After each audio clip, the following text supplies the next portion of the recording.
Welcome to icons learning. और आज Microsoft Excel की आज हमारी सेकंड क्लास है, जिसके अंदर आज हम क्या सीखेंगे। नॉर्मली लास्ट क्लास में हमने नॉर्मल इंट्रोडक्शन सीखी थी कि एक्सेल होता क्या है, एक्सेल के अंदर नंबर ऑफ रोज कॉलम्स कितने होते हैं, इसके बारे में हमने जर्नल एक इंस्ट्रक्शंस ली थी। लेकिन आज हम एक्सेल की प्रॉपर क्लास स्टार्ट कर रहे हैं।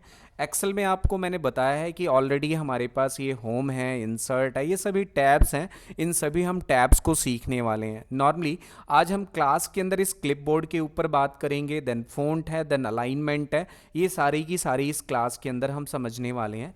सबसे पहले स्टार्ट करते हैं। नॉर्मली मैंने बोला था एक्सेल स्टार्ट करने से पहले आपने हमेशा अपने पेपर के पेज लेआउट को सेट करना है हमेशा। और ओरिएंटेशन साइज़ मैंने A4 साइज़ ले लिया, देन ओरिएंटेशन मेरा क्या होना चाहिए, पोर्ट्रेट। जैसे हम ये दोनों चीज़ें सेट कर लेते हैं तो आप देखोगे कि नॉर्मली आपके पास माइक्रोसॉफ्ट एक्सेल के अंदर ना एक ग्रिड लाइन एक्टिवेट हो जाती है, जो कि आपके पेज के रेंज को दिखाता है। देखो ये डॉटेड लाइन आ रही है। हमेशा ये बात ध्यान रखनी है कि जब भी हम एक्सेल स्टार्ट करें तो सबसे पहले अपने पेपर के साइज को प्रॉपर वे से सेट कर लें। नाउ हमारी आज क्लास के अंदर सबसे पहले हम बात करेंगे फ़ॉन्ट, जो माइक्रोसॉफ्ट वर्ड में भी होता है। नॉर्मली अगर हम कोई भी डाटा टाइप करते हैं, जैसे सपोज हमने कोई भी डाटा टाइप किया, नॉर्मली हम डाटा टाइप करते हैं, जैसे हमने लिखा नेम, कैपिटल लेटर्स में मोस्टली हम टाइप करेंगे नेम, सिटी, एंड देन हमने ये सैलरी डिफाइन की है। नेम में मैंने ABC ऑलरेडी मैंने बताया था, ABCD को आपने लेना है तो आप ड्रैग भी कर सकते हो। मैंने कस्टम लिस्ट बनाना सिखाया था इसके अंदर लास्ट क्लास के अंदर। तो आप इस तरह से आप कोई भी ABC, ये 3 नाम आपने डिफाइन कर लिए हैं, देन उनका शहर रोहतक, दिल्ली, देन पानीपत, इस तरह से आपने स्पेसिफाई किया। देन सैलरी आप डाल देते हैं यहाँ पे। ये मैं एक डाटा बना रहा हूँ, आपने डाटा बनाया। अब इस डाटा को बना लेने के बाद हमारे पास ऑप्शन क्या आता है कि नॉर्मली हम इसकी फॉर्मेटिंग कैसे करें। फॉर्मेटिंग मीन्स हम इसे मैटर का साइज़, इसका फ़ॉन्ट स्टाइल कैसे चेंज करें। तो नॉर्मल है वैसे ही जैसे हमने last time font MS word में किया था फ़ॉन्ट को, वैसे ही यहाँ पे आप फ़ॉन्ट का साइज़ चेंज कर सकते हो, जो भी मैंने आपको स्पेसिफाई किया है।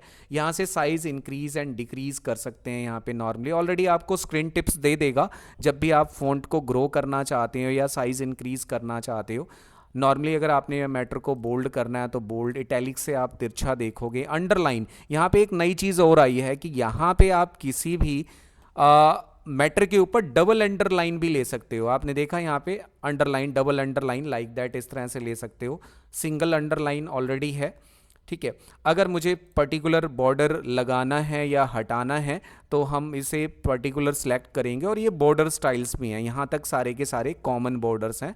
यहाँ पे मुझे ऑल बॉर्डर्स चाहिए तो मैंने सारे के सारे ऑल बॉर्डर्स ले लिए। बेसिकली कंट्रोल F2 करके हम अगर चेक करेंगे तो ये बॉर्डर्स लग के आएगा आपकी फाइल के ऊपर। अगर मैं बॉर्डर्स को हटाना चाहता हूँ तो यहाँ से हम नॉर्मली यहाँ से नो बॉर्डर डिफाइन कर देंगे, हमारा बॉर्डर हट जाएगा।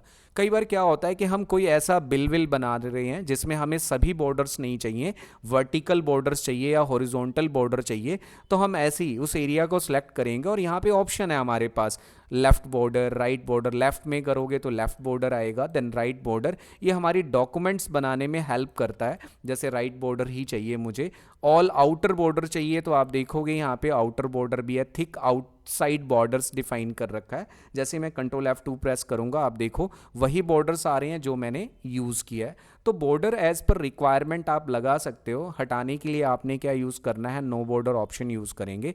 एक चीज़ और भी है इसके अंदर, जब हम बॉर्डर्स लगाते हैं और पर्टिकुलर जिस एरिया के अंदर बॉर्डर लगाना चाहते हैं तो ज़रूरी नहीं है कि हम इस एरिया को सिलेक्ट करें। आप क्या करोगे, यहाँ बॉर्डर में जाके एक ऑप्शन आ रहा है ड्रा बॉर्डर। आप ड्रा बॉर्डर पे भी जाएंगे तो ये पेंसिल भी वही काम करेगा जैसा जहाँ जहाँ आप इंडिविजुअली बॉर्डर ड्रा करना चाहते हैं। तो ये क्या था, ड्रा बॉर्डर। आप कोई भी ड्रा भी कर सकते हैं बॉर्डर। जो भी हम बॉर्डर ड्रा करेंगे वो प्रिंट आउट के अंदर आएगा। जैसे ये बॉर्डर्स हैं, ग्रिड लाइंस हैं, ये प्रिंटिंग के अंदर शो नहीं होती। तो यहाँ पे ऑप्शन आ रहा है ड्रा बॉर्डर। अगर आप कहते हो ड्रॉ बॉर्डर ग्रिड, अगर मैं इस ऑप्शन को यूज़ करता हूँ तो ये देखो पर्टिकुलर ग्रिड लाइंस, जहाँ जहाँ बॉर्डर बनाओगे डायरेक्टली बॉर्डर्स यहाँ पे बन के आ जाएगा। बॉर्डर्स को हटाने के लिए वही ऑप्शन है कि आप सारा एयर मैटर सेलेक्ट करके नो बॉर्डर कर दो, या यहाँ पे इरेज बॉर्डर भी दे रखा है हमें ऑप्शन, आप डायरेक्टली यहाँ से इरेज भी कर सकते हो। देखो डायरेक्टली आपने इरेज कर दिया। तो आपके पास बॉर्डर लगाने के 2-3 सिस्टम मैंने डिफाइन किए। कई बार क्या होता है, बॉर्डर का कलर चेंज अगर हमें करना है तो कलर चेंज करने का भी ऑप्शन दे रखा है, लाइन कलर। मान लो मैंने रेड ले लिया, लाइन की विड्थ भी मुझे चेंज करनी है तो लाइन की मैं विड्थ भी ले सकता हूँ, मुझे ग्रीन कलर का चाहिए बॉर्डर। देन उसके बाद मैं कौन सा ऑप्शन यूज़ करूँगा, ड्रॉ बॉर्डर ग्रिड। लाइन का स्टाइल भी बदल सकते हो कि भाई डार्क लाइन चाहिए, डॉटेड चाहिए, डबल लाइन चाहिए, आप यहाँ से जो भी आप लाइन का स्टाइल लेना चाहते हो ले सकते हो। अब मैं कहूँ कौन सा ऑप्शन यूज़ करूँगा, ये लिखा हुआ है ड्रा बॉर्डर ग्रिड। जैसे मैं इसे क्लिक करता हूँ, जहाँ एरिया को सिलेक्ट करेंगे या इस वाले ऑप्शन को हम जैसे ही क्लिक करेंगे ड्रॉ बॉर्डर ग्रिड को, तो आप देखोगे कि अब आपके बॉर्डर्स किस में आ रहे हैं, ग्रीन कलर के आ रहे हैं। तो ये भी काफ़ी इंपॉर्टेंट है बॉर्डर ऑप्शन, ये हमेशा यूज़ किया जाता है जब भी हम एक्सेल का बेटर फॉर्मेटिंग के साथ कोई भी डाटा बनाना चाहते हैं। तो मैंने यहाँ से हटाने के लिए नो बॉर्डर कर दिया, या इरेज बॉर्डर कर सकते हो यहाँ पे। तो ये क्या था कि हमने इसके अंदर बॉर्डर्स कैसे प्रॉपरली लगाते हैं वो चीज़ सीखी। अब बात आती है कि ये बॉर्डर लगा लेने के बाद पर्टिकुलर किसी भी हेडिंग्स को मैं हाईलाइट करना चाहता हूँ, तो मैं क्या यूज़ करूँगा, यहाँ से हाईलाइट कर दिया मैंने, ये हाईलाइट ऑप्शन था। अगर मैं फ़ॉन्ट का कलर चेंज करना है तो यहाँ पे डिफरेंट फ़ॉन्ट कलर्स हैं, यहाँ पे मैं फ़ॉन्ट कलर भी चेंज कर सकता हूँ, जैसे मैंने यहाँ पे ये ग्रीन फ़ॉन्ट डिफाइन किया है।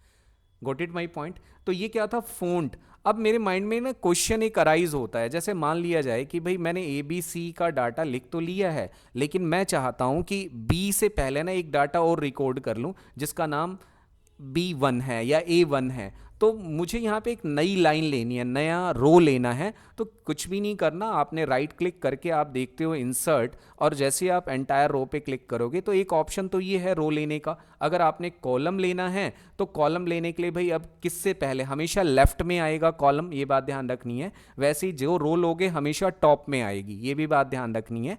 अगर मुझे मान लो कि सिटी से पहले एक कॉलम और बनाना है तो मैं राइट क्लिक करूंगा और इंसर्ट में जाके मैं डायरेक्टली एंटायर कॉलम को इंसर्ट कर लूंगा, राइट।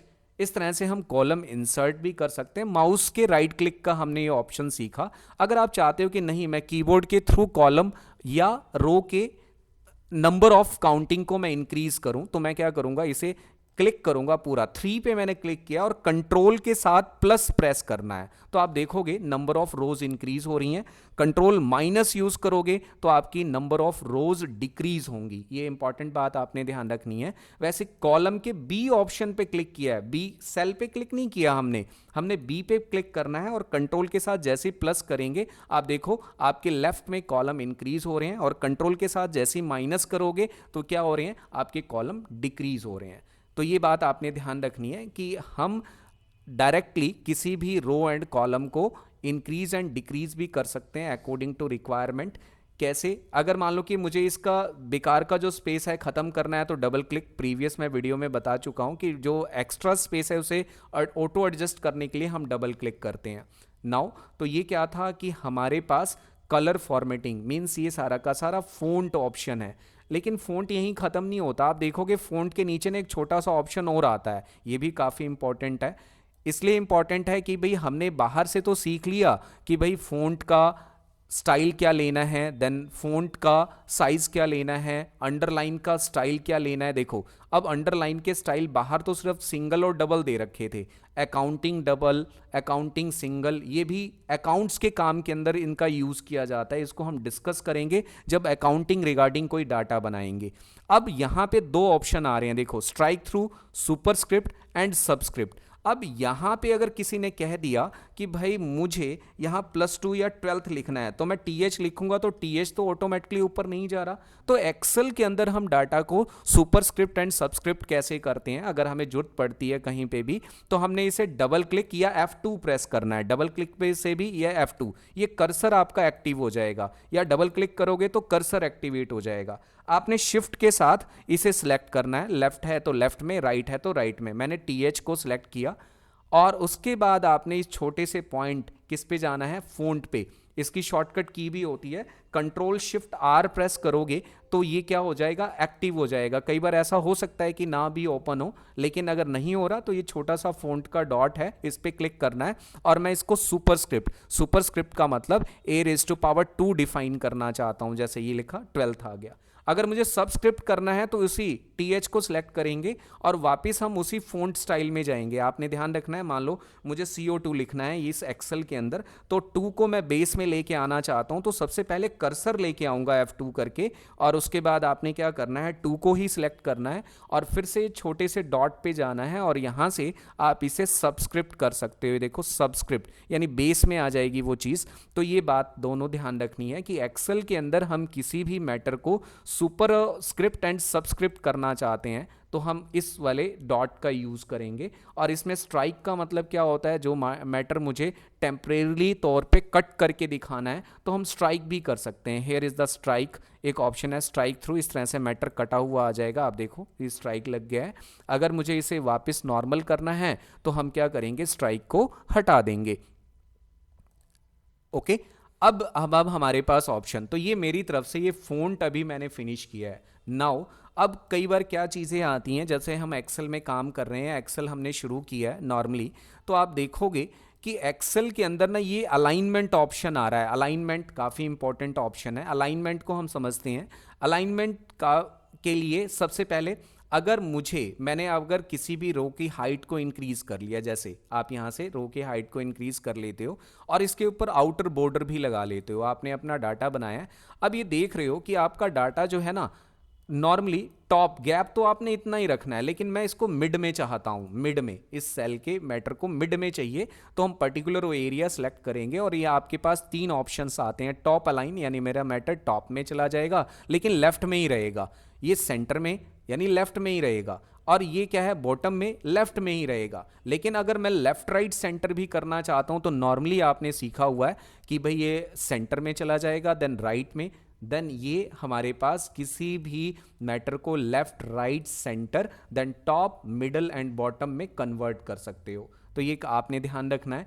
अब एक क्वेश्चन और अराइज होता है, जैसे मैंने ये टॉप में तो रख तो लिया, आप देख रहे हो कि आपका मैटर ना इन लाइनों के साथ चिपका हुआ है। आप देखो ध्यान से, ऐसा इस तरह से आपका डाटा है, नॉर्मली इस तरह का आपका डाटा है, लेकिन जैसे ही मैं कंट्रोल F2 करके प्रीव्यू देखता हूं तो ऐसा लग रहा है कि जैसे ना मेरे पास जो मेरी फाइल है, आप देखो यहाँ पे, तो ऐसा लग रहा है कि ABCD ना लाइन के साथ अटैच है। मैं लाइन से थोड़ा सा दूर रखना चाहता हूँ इसे, तो हम यहाँ पे एक ऑप्शन आता है इंक्रीज इंडेंट, ये देखो लिखा हुआ है इंक्रीज इंडेंट। हम अपनी मैटर को लाइन से थोड़ा सा गैप दे के रख सकते हैं इंक्रीज इंडेंट की हेल्प से। ये प्रॉपर सेंटर में नहीं है, अगर प्रॉपर सेंटर में करोगे तो ऐसे होएगा, प्रॉपर लेफ्ट में करोगे तो लाइक दैट ऐसे होएगा, लेकिन थोड़ा सा मैटर आगे की तरफ इंक्रीज करना है तो इंक्रीज इंडेंट लाइक दैट।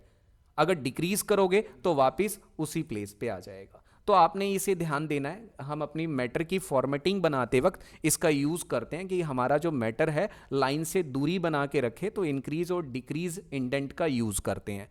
ठीक है, अब बात आती है कि अगर मुझे किसी भी मैटर को वर्टिकल फॉर्म में लिखना है, मैं वर्टिकल लिखना चाहता हूं, जैसे वर्टिकल नेम जो है मैं चाहता हूं कि वर्टिकल आ जाए, वर्टिकल मीन्स 90 डिग्री एंगल की तरफ आ जाए, तो हमारे पास ये देखो ऑप्शन आ रहा है, कहता है ओरिएंटेशन। आपने ओरिएंटेशन पे जाना है और ओरिएंटेशन के अंदर आप देखोगे बहुत सारे एंगल्स दे रखे हैं। आप अपने मैटर को रोटेट टॉप टेक्स्ट अप करना चाहता हूं तो देखो ये रोटेशन हो गया, इससे आपका क्या होगा, स्पेस बचेगा।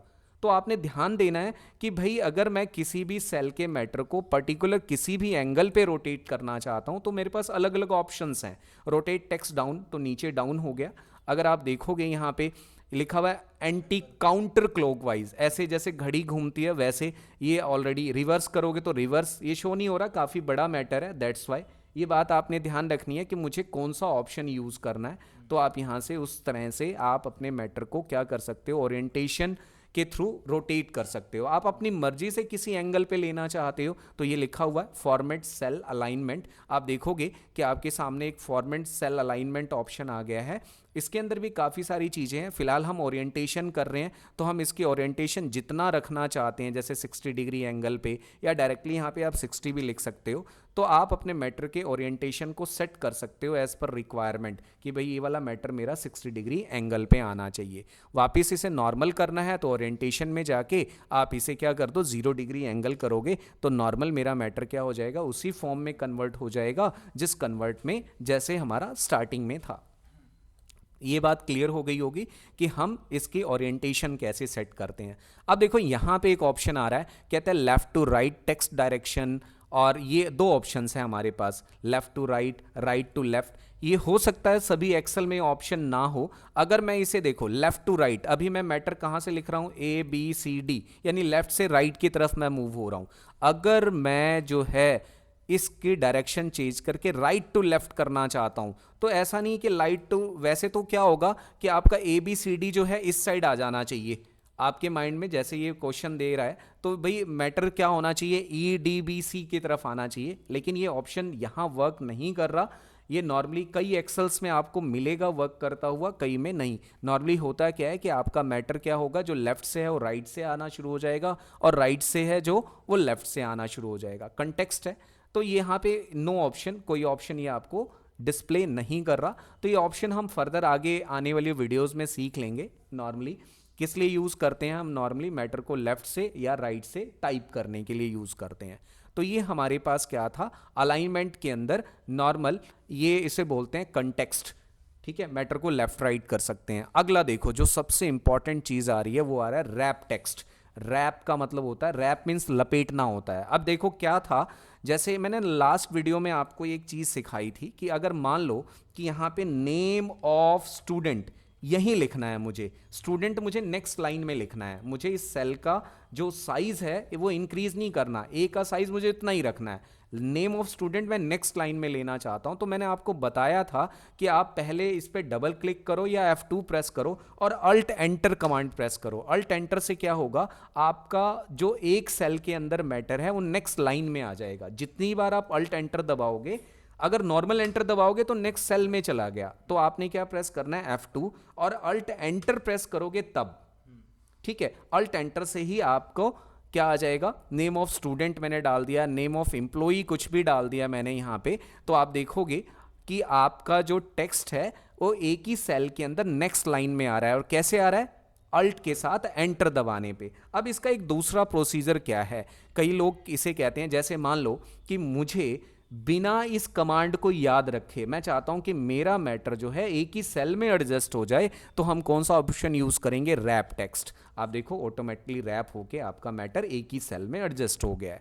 तो आपके पास दोनों ऑप्शन है, अगर आप की का यूज करते हो तो रैप टेक्स्ट तो इकट्ठा ही होगा, ये बात ध्यान रखनी है। अब मैंने बार बार, अगर मैं मान लो कि आगे बार बार मुझे आगे काम करना है तो अल्ट एंटर ही यूज करना पड़ेगा।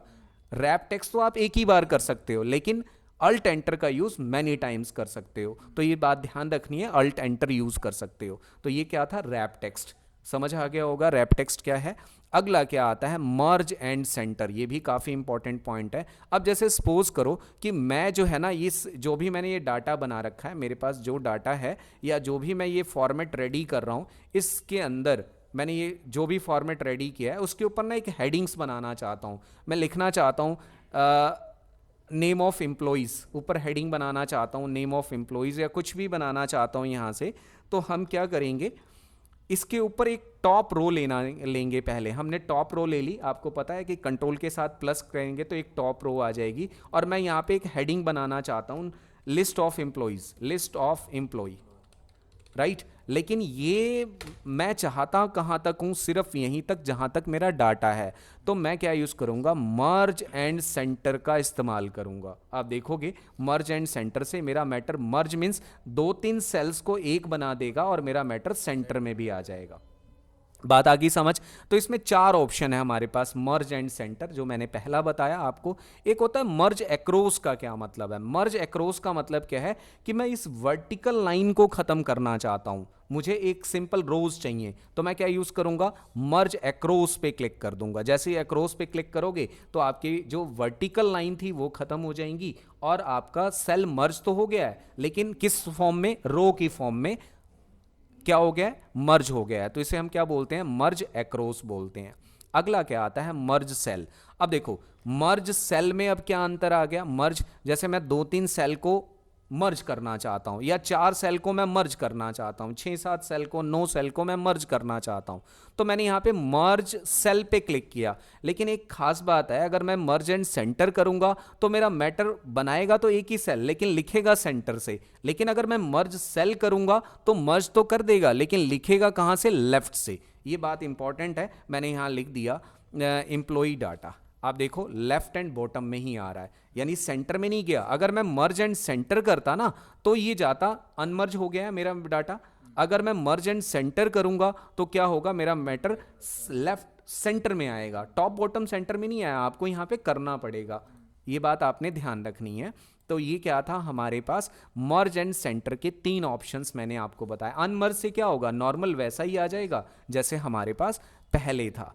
तो अब ये हमने आज क्या सीखा, इसके अंदर भाई फ़ॉन्ट कैसे सेट करते हैं नॉर्मली, बॉर्डर्स पे कैसे ध्यान देना है आपने काम करते वक्त, अलाइनमेंट क्या है, इसमें अलाइनमेंट को कैसे सेट करना है। मेन सबसे ज़्यादा यूज़ होने वाली चीज़ रैप टेक्स्ट है, जिसको हम अल्ट एंटर से भी यूज़ करते हैं। और अगला जो हमारे पास देखो, ये छोटा सा डॉट भी आ रहा है, इस डॉट के अंदर भी काफ़ी सारी चीज़ें हैं। जैसे मैंने डॉट को ओपन किया तो ये देखो wrap text, shrink to fit और मर्ज सेल। रैप टेक्स्ट मैंने समझा दिया है। श्रिंक टू फिट क्या होता है, सिकोड़ना किसी चीज को, ये अभी हम करेंगे अगली वीडियो, मतलब आने वाली क्लासेस के अंदर। तो अभी ये ऐसा मत मानना कि ये मेरा खत्म हो गया है, ये normally got it my point. तो ये हमारी माइक्रोसॉफ्ट एक्सेल के अंदर जो आज हमारी ये सेकंड क्लास चल रही है, इसके अंदर एक चीज़ और भी मैं आपको कराता हूं। जैसे हम शीट नंबर 2 पे जाते हैं, आपने नॉर्मली क्या देखा होगा कि जैसे ना हम कोई भी डेटा बना रहे हैं, जैसे हमने क्या किया, नेम देन सिटी देन मैं इंग्लिश एंड देन मैथ्स के मार्क्स लिखता हूँ। नेम में मैंने राम, ये मैंने एक 2-3 डाटा बना लिया। देन यहाँ पे फटाफट मैंने रोहतक लिखा, आर प्रेस कर दूंगा तो हमेशा क्या होगा, आर वार वाले रिपीट होते रहेंगे। वैसे ही मैंने मार्क्स लिख दिया यहाँ पे। देन मैथ्स के मार्क्स मैंने लिख डाले यहाँ से, आप देखो यहाँ से। अब मुझे क्या करना है, अगर मैं यहाँ पे इस मैटर को सिंपल कॉपी करता हूँ, मैंने कॉपी कर लिया, राइट। अब मैं जब पेस्ट करने जाऊंगा तो मेरे पास पेस्ट के अंदर ना बहुत सारे मल्टीपल ऑप्शंस एक्टिवेट हो जाते हैं। तो यहाँ पे ये बहुत बड़ा टॉपिक है जो कि हम नेक्स्ट वीडियो में सीखेंगे इसे। अब सिंपल पेस्ट करना है तो आपने सिंपली इस वाले फर्स्ट वाले ऑप्शन को क्लिक कर देना है, तो ये सिंपल पेस्ट हो गया। अब यहाँ पे एक ऑप्शन और भी आ रहा है, क्या आ रहा है कि अगर मान लो कि मैंने फर्स्ट सेल के ऊपर, जैसे मेरे पास कोई भी ऑप्शन है, फर्स्ट सेल है, तो आप देखोगे फर्स्ट सेल के अंदर जैसे भी मैं कॉपी पेस्ट करूंगा, जैसे मैं शीट नंबर 1 पे आ गया। अगर मैं चाहता हूं कि ये जो मैंने मैटर बनाया और मैं मैटर लिख लेता हूं, मैं फर्स्ट शीट पे आके, जैसे मान लो कि ये मेरी फॉर्मेटिंग है, मैं ऐसे ही फॉर्मेटिंग इन पे भी चाहता हूं, तो मेरे पास एक ब्रश का साइन आ रहा है जिसको हम नाम बोलते हैं फॉर्मेट पेंटर। क्या बोलेंगे, फॉर्मेट पेंटर। मैं इस पे क्लिक करूंगा ना और जहां पे इस ब्रश को फेरूंगा, आप देखोगे वैसा फॉर्मेट वो लेके आ रहा है। एम्प्लॉई था, इसकी जगह सिंपली आपने इस पे कर्सर रखना। अगर डबल क्लिक कर देते हो आप तो इसी ब्रश को बार बार उठाने की जरूरत नहीं है। आप देखो वही फॉर्मेट आप कहीं पे भी अप्लाई कर सकते हो, इस पे भी अप्लाई कर सकते हो, जिस प्लेस पे आप अप्लाई करना चाहते हो। फॉर्मेट ये मर्ज तो नहीं था ना, इसलिए वो फॉर्मेट उसने अनमर्ज कर दिया। यानी जो जैसा फॉर्मेट अप्लाई करना चाहते हो, तो ये ब्रश का साइन जो है क्या कहता है, फॉर्मेट पेंटर का यूज है। वैसे ही अगर हम शीट नंबर 2 पे हैं और शीट नंबर 2 पे भी अब मैं वही फॉर्मेट लेना चाहता हूं, तो आपने सिंपली आपने इस फॉर्मेट पे क्लिक करना है और क्लिक करने के बाद आपने डबल क्लिक करना है और जहां जहां प्रेस करोगे आपकी वो फॉर्मेटिंग अप्लाई होती रहेगी। समझ आया। तो ये क्विक वर्क करने के लिए है। अगला क्या आता है, कॉपी। कॉपी आपने किया है। कट का क्या मतलब है, already you know very well. Excel के अंदर आप किसी भी मैटर को कट करके कहीं दूसरी जगह पे ले जाना चाहते हो, मान लो ये रो मुझे यहाँ नहीं चाहिए, तो नॉर्मली कौन सा ऑप्शन यूज करूंगा, कट। कंट्रोल एक्स भी यूज कर सकते हैं। कट करेंगे तो एक्सेल की खास बात है कि किस एरिया को मैंने कट किया हुआ है, और जब तक मैं पेस्ट नहीं करूंगा ना तब तक वो मैटर हटेगा नहीं। आप देख लेना यहाँ पे मैं जैसे ही इसे सिंपली पेस्ट पे क्लिक करता हूं तो वो देखो कट हो गया और वो मैटर हट भी गया। तो कट जब तक आप पेस्ट नहीं करोगे तब तक वो हल्की सी ग्रिड लाइन आपके सामने घूमती रहेगी। तो ये सिंपल सा मैंने अभी करा है। इसके अंदर काफ़ी सारे ऑप्शंस हैं, क्योंकि एडवांस एक्सेल की जब हम बात करेंगे तो इसके क्लिपबोर्ड को समझेंगे, मल्टीपल पेस्ट ऑप्शन समझेंगे। तो आज हमारी सेकंड क्लास के अंदर आज हमने नॉर्मल क्लिपबोर्ड को समझा है, फ़ॉन्ट को समझा है, देन अलाइनमेंट में हम कैसे काम करते हैं इसको अंडरस्टैंड किया है। तो thank you for watching icons learning YouTube channel. Thank you.